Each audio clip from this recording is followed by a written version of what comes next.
Studio 4 of Radio Television Brunei, this is Living with Passion with your host, Mr. Soon Lu.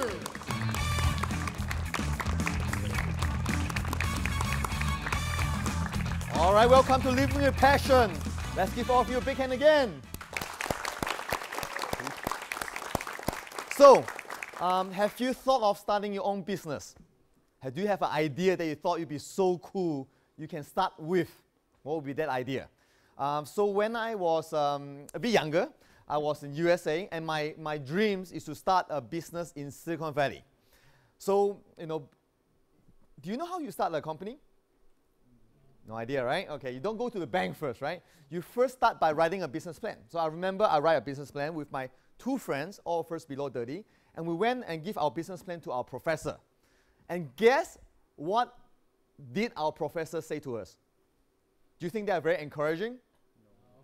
No. Now that's what we're hoping, right? No, exactly, they're not encouraging. They say, you know what? So why do you guys work before business school, right? We say, yeah, I was a programmer, some of us is in finance, and the prof say this, right? I think you should go back to wherever you were and just work for a few years and gain some experience before we start. So we're so discouraged. So guess what did we do? Guess. You did it without the professor. Exactly, right? So what we did is what we can, right? Which is we proceed to ignore the professor, and then we find another professor, which tell us the same thing. You guys should gain more experience. Then we proceed to ignore the professor again, right? Because if you have a dream, you find someone who believes in you. And luckily for us, after a few runs, we find a professor that was an advisor for Yahoo at that time. And he looked at us, thank you, and he said this, right? I do not know whether you guys will make it as big as Yahoo, but those are started by young people, so I don't see why you guys shouldn't give it a shot. So with that, we went to Silicon Valley. I only have 3 months of money in my pocket with my friends. So what we did is we rent an apartment, and we work, sleep, eat out of the apartment. And we realized that we need to hire our first employee to help us because we have so much work. So when you do not have enough money, how do you hire employee? Who will you hire? Your friend at San Francisco. But luckily for me, my sister is in Canada. So I give a call to my sister and I say, hi, this is your brother. And I say, hi, brother. Sis, are you interested to work for a hotshot Silicon Valley startup with 3 Harvard Business School graduates in San Francisco? My sister, wow, it's you and your friend, right? So he said, yes, it's me and my friend. Are you interested? My sister say, got pay or not? You can leave, I say, no money lah. You can live with us. You can makan with us together. She said, why not? So with that, we buy a one-way ticket for her to fly from Canada to San Francisco. So that she cannot run, right? One-way ticket, right? We worked very hard. Long story very short. In that next 2.5 years, we raised $37.5 million. And that will be our topic today. So with that, should we get started? Yes. Yeah, let's give all of us a hand again.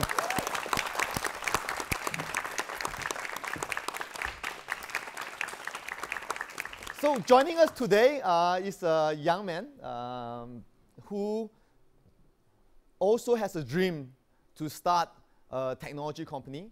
And he started his first technology company in Brunei. Actually has a few run at it. And finally, he said, you know what? I want to try to make it in San Francisco, in Silicon Valley. So he's the co-founders of Me60. Some of you might be familiar with that in Brunei. And he's also the co-founder of a new startup called Trends. And he's running both companies at the same time, with obviously with help of his colleague here. So he's none other than our Kieran. So let's give a big hand together for Kieran.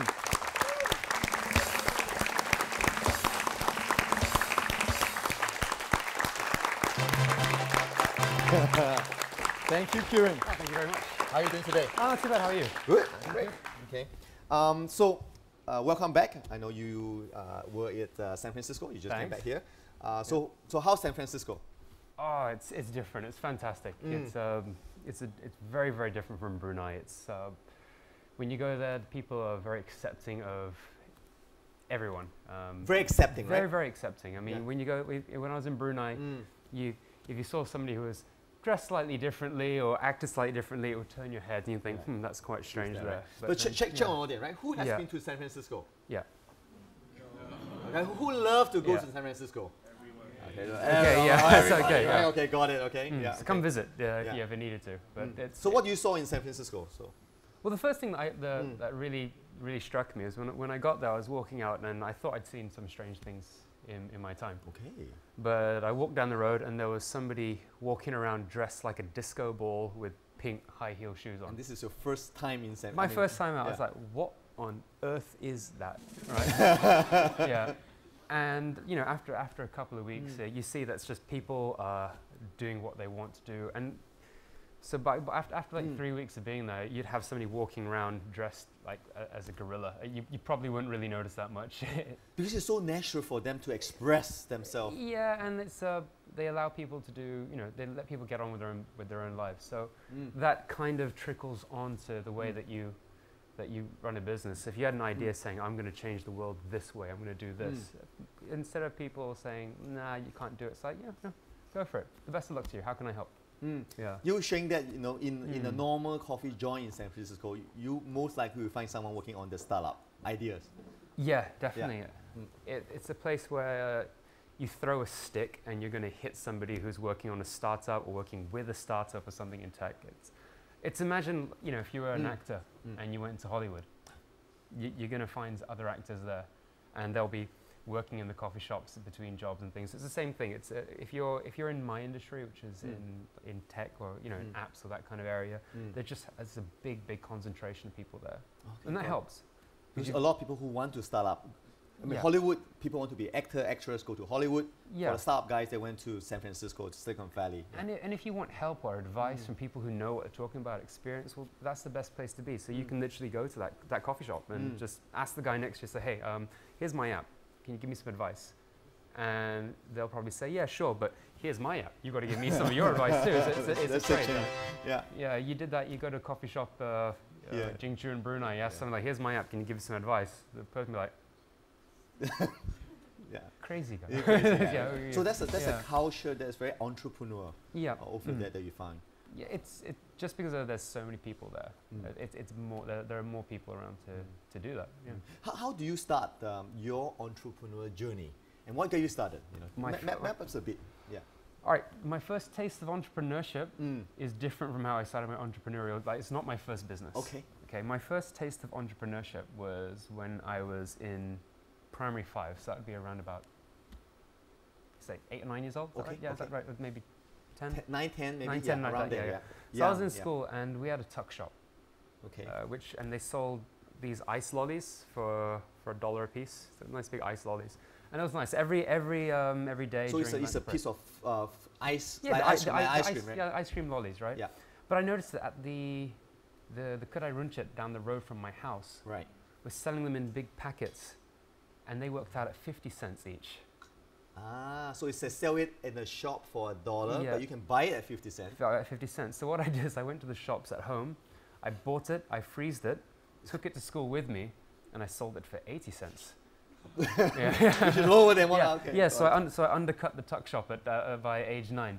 So it was good. So that was like my first, you know, I saw an that's so cool. opportunity and I took it before, you know, the principal called in my parents and said that they're going to suspend me for what I'm, you know, for unfair business practices, right? And yeah, but that's where, you know, you get your first taste of entrepreneurship. So I guess it's something which is I was always interested in, and then I guess once I graduated, was ready to start working, it was just a natural thing for me to do. Right? To do. I'm just surprised the principal doesn't call your parents. Go, your son is such a genius. Yeah. Can we run the tuck shop in the school? But instead, maybe it's the reverse, right? How come you do something so outrageous? But that didn't stop you from being entrepreneur.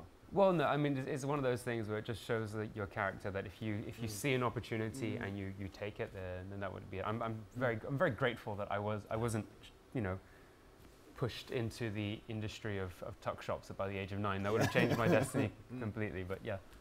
And then what else do you do before you land to San Francisco? What are some of the key milestones or things that are important to you that shape you into who you are? In terms of business-wise, I mean, I've tried almost everything in my field. So my first business was because I saw an opportunity when I was working at a telco. My first job was at a telco. I was an engineer there. And I saw an engineer. Wow. And I saw that how lots of people were downloading ringtones and wallpapers at the time. This was before the iPhone came out. I remember those times, right? Yeah, before those Usually times. Nokia and Yeah, and I was seeing like, wow, people are downloading these day in, day out, paying a dollar for a wallpaper, which is it's ridiculous. It's a little tiny JPEG image, right? Yeah. For $1. Yeah. So So those who remember, you're of that generation. Yeah. So.